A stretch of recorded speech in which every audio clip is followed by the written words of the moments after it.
महिला के साथ जब विवाह होता है एक पुरुष का, तो उसको अपने घरवालों की ज़िम्मेदारी के साथ अपनी पत्नी की ज़िम्मेदारी भी उठानी पड़ेगी। कल के समय अगर उनके बच्चे होते हैं तो बच्चों की ज़िम्मेदारी भी पिता को उठानी पड़ेगी।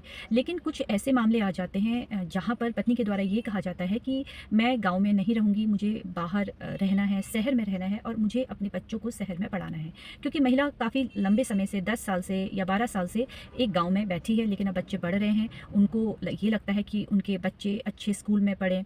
और जहाँ पति नौकरी करने के लिए चला गया है या वो शहर में रह रहा है, तो पत्नी की भी ये ख्वाहिश होती है, अगर पैसा नहीं है और पति लेके नहीं जा सकता है या वो जिम्मेदारी उतनी नहीं उठा पा रहा है तो वो बात अलग है। लेकिन जहाँ पर पति अपनी जिम्मेदारी उठा सकता है बच्चों की और उसके बावजूद वो अपनी पत्नी को गाँव में ही छोड़ दे रहा है, तो ऐसी अवस्था में ये सारी चीज़ें मानसिक हिंसा के अंतर्गत नहीं आएगी। यहाँ पर पति ये नहीं कह सकता है कि मेरी पत्नी मेरे साथ मानसिक हिंसा करती है या मुझ पर दबाव बना रही है कि मुझे तुम्हारे साथ ही रहना है। क्योंकि एक ऐसा ही मामला आया जहाँ पर एक पत्नी अपने बच्चों की खातिर शहर में जाना चाह रही थी, अपने बच्चों को शहर में पढ़ाना चाह रही थी, लेकिन पति ये चाह रहा था कि वो गाँव में रहकर उसके माता पिता की सेवा करे।